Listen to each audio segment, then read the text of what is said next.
धड़ भाई पर ही रहा, हुआ इस तरह अंत। सुना भविष्य का तभी सबने आहाकार, वह भी धड़ के संग गिरा, सुध बुध सभी विसार। जब चेत हुआ तो चिल्लाया, मैंने ही घर को ढाया है। हाँ भाई होकर भाई का रण में संहार कराया है। वह बड़ा भ्रात था अनुचित क्या, जो उसने लात लगाई थी, पर मैंने इतने पर ही क्यों उससे शत्रुता बढ़ाई थी। अपमान लात से समझा तो मुझसे भी सहज विसुना रही कहाँ। शिष्टा गई निर्मलता गई, फिर भला भला सदुआ रहा कहाँ। संचित चित्त होने से अनुचित जय हुआ मुझसे भी था। भाई था बड़ा गुणों में भी, लंका का मान उसी से था। इतने में मनोदरी आई करती हाय, गिरी लाश पर चीख कर लंका के राय। आंखें पसार कर दुखिया ने प्राणेश्वर के तन को देखा, लहू से लथपथ छिन भिन अपने जीवन धन को देखा। चिल्लाई हाय सुहाग गया, संगार गया साम्राज्य गया। घर के राजा के साथ साथ घर रानी का भी राज्य गया। ईश्वर जय न्याय बदल दो तुम, जो जग में बहुत करते हो। पति को पत्नी से प्रथम मार, पत्नी को विधवा करते हो। बस को अब ऐसी आज्ञा दो, जम को अब ऐसी आज्ञा दो, जय उल्टा नियम सुधर जाए। पीछे से पति के प्राण जाए, पहले अर्धंगनी मर जाए। विधवाओं की चीखें आए, क्या तुमको तक नहीं जाती है प्रभु। जय प्रलय काल की आवाजें, क्या तुम्हें रुलाती नहीं प्रभु। यदि न्याय निधान कहते हो तो करो ना नारी को विधवा, अन्यथा कहेगी अन्यायी तुमको सुख होकर हो विधवा। घंटों तक रोती रही दुखिया इस प्रकार, चूड़ियां तोड़ी हाथ की बिछुए दिए उतार। उस टूटे दिल के कारुण शब्द कब कहने में आ सकते हैं। उस विकल हृदय के पछतावे किस भांति लिखे जा सकते हैं। वह धारा वही आंसुओं की, रामादल भी आंसुमय था। बन जाए न सागर एक और, लंका के निकट यही भय था। मनो प्रभु ने मनोदरी की दशा निहारी दीन, उधर भविष्य भक्त को देख दुखी मालीन। रह न सके आगे बढ़े, दिया कुछ उपदेश, दबा वियोगी जनों में कुछ वियोग का कालेश। पाकर आदेश भविष्य ने साधन सब भले प्रकार किया। श्री नाम नाम उच्चारण कर सागर तट पे संस्कार किया। है दुनिया के जीवो देखो, सब ही इस घाट पे उतरते हैं। दुख है जय तो क्या रोजों को, क्या क्या ना हम पाप करते हैं। जाता है संसार में और न कोई संग, आंखों हो तो देख लो जय दुनिया का रंग। जब जय लीला हो चुकी तब बोले रघुराज, लक्ष्मण भविष्य को राज तिलक दो आज। जो आज्ञा कह कर चले अनुज भगत के साथ, बना दिया शुभ समय में उसको लंका नाथ। भगत भविष्य के जबी सजा शीश पर ताज, आपस में कहने लगा सारा असुर समाज। रावण राजा तो कहते थे यदि राम जयी हो जाएंगे तो इस लंका की ईट ईट पर कौशलपुर को ले जाएंगे। पर वे तो आए भी नहीं जहाँ भेजा है केवल लक्ष्मण को। वह भी इस कारण से भेजा दे जाए राज्य भविष्य को। मानो लंका वालों ही को दे दी है उन सोने की लंका। वह देश जाति धन्य जहाँ प्रगटे राजा राम दानी जैसे। वह कोख धन्य जिसने पैदा होते हैं सद्ज्ञानी ऐसे। हम तो इस समय देखते हैं परिणाम हुआ जय रण का। हर मन में राज्य राम का है, हर तन पे राज भभीषण का। भगत भभीषण हो गए विधि पूरक लंकेश। हनुमत ने आकर दिया तब प्रभु को संदेश। बोले राजन कीजिए अब ऐसी प्रयास। पहुँचे जिससे जानकी शीघ्र नाथ के पास। जय सुन लगे प्रबंध में लंका के महिपाल। भेज सीता के निकट दासी दल तत्काल। त्रिजटा ने कहा बधाई लो विध्वंस निशा उत्पात हुआ। हो गए प्रकाशित रवि कुलपति पत्नी के लिए प्रभात हुआ। जाओ तुम उन पर जिनकी हो क्या जोर पर आए पर अपना। हम दीपक हैं आदर ही क्या दिन के उग जाएं पर अपना। कुछ दिन पर चिंता रच चुकी थी पर आग नहीं सुलगाई मैंने। दे देना मुझे क्षमा उसकी जो पीड़ा पहुंचाई मैंने। तुम बड़ी अदामिन हो इसकी कहती हूँ आज आई मुख में। सुख में मत उन्हें भूल जाना जो साथ रही निस दिन दुख में। कुछ कृतज्ञा लाज कुछ मन में था चाव।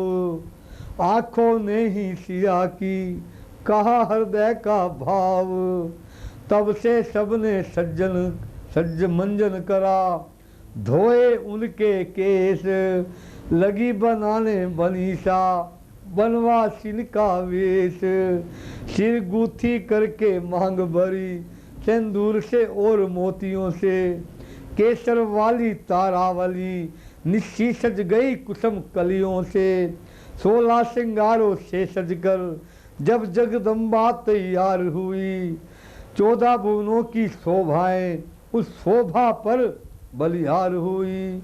इस समय आए वहाँ प्रमुदित प्रमन कुमार। जय जननी के चरण में लोटे बारंबार। तत्काल बहादुर बेटे को हाथों पर उठा लिया माँ ने। आनंद भरे गदगद स्वर से फिर आशीर्वाद किया माँ ने। बोली मिल गई आज मुझको संपदा विश्व भर की बेटा। इतना है मुझ पर शरण तेरा मैं ऋणी हूँ हो सकती बेटा। तभी सजाकर पालकी लाए लंकाधीश। बैठी उस पर मैथिली सुमर कौशलधीश। लंकेश्वर आगे चले इस शिवक के संग। मध्य झुंड दासियों का पीछे श्री बजरंग। वानर उस पुकार उठे श्री सीता राम की जय हो। हनुमान उधर से बोल उठे श्री राजा राम की जय हो। अब तो जय की वह तार बंदा मानो जय जगत कर रहा है। पृथ्वी नवमंडल जल जंगल सबसे जय जयकार भर रहा है। वृक्षों से वैसी वायु चली जो फूलों के अंग न समाती थी। इस समाचार को बार बार कौशलपुर तक पहुंचाती थी। फिर लौट वहीं पर आती थी शिवक वस्त्र हटाती थी। जग जननी का प्रिय दर्शन कर सौरभ में भर जाती थी। रोक सका कपिदल नहीं मन की तरंग तरंग। दौड़ा दर्शन के लिए पिछली जय के संग। प्रभु बोले शिव का ठहराओ पैदल सीता को आने दो। उत्साही वानर मंडल को दर्शन का लाभ उठाने दो। जी जानकर लड़ाकर जय बने उन भक्तों से लज्जा कैसी। वनवासी जीवन है जिसका उसको राजसी छटा कैसी। इस आज्ञा ने पालकी रुकवा दी अविलंब। बाहर आई मुदित मन जगदम्बा जगदम्ब। त्यो उदय चल फाड़ के और रवि प्रभा प्रकाश, तो जननी की ज्योति से चमके मही प्रकाश। चतुर चंचले यक्षुए चकित चित जहु और, रामचंद्र की मुख सचमुच बनी है चाकोर। सोचा हनुमत ने तभी आज देव अनुकूल, स्वामी स्वामी के लिए ले आऊं कुछ फूल। उस और भक्ति से भरे हुए बजरंग चल दिए उपवन को, इस ओर भी योगिन ने आकर देखा अपने जीवन धन को।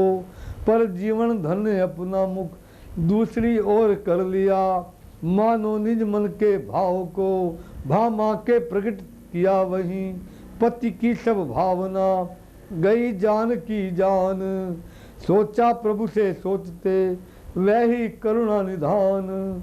अपने चरित्र का चमत्कार दुनिया को दिखलाना होगा, प्रतिबिंब अग्नि को अर्पण कर वे देही बन जाना होगा। पावक पावक यदि मेरी साक्षी दे तो सब कलंक मिट सकता है, ज्वाला ही में जाकर सोना अधिक अधिक दमकता है। जय सोच लखन को आज्ञा दी, देवर जी तुम आज्ञाकारी हो। अब भी आज्ञा का पालन कर मेरे सच्चे हितकारी हो। तुम मुझको माता कहते हो तो आज्ञा स्वीकार करो। अति शीघ्र जलाओ ज्वाल जहां, कुछ सोचो मत स्वीकार करो। आज्ञाकारी कब भला आज्ञा सकता टाल, जो आज्ञा कही लखन ने वह जला दी ज्वाल। जो ही लपटों को बढ़ा वेग और विस्तार, जग जननी जगदम्ब का कहने लगी पुकार। दुनिया के अविश्वासियों को है ज्वाले उत्तर देना तुम। मन में मैं पापिन हो मैं तो भस्म मुझे कर देना तुम।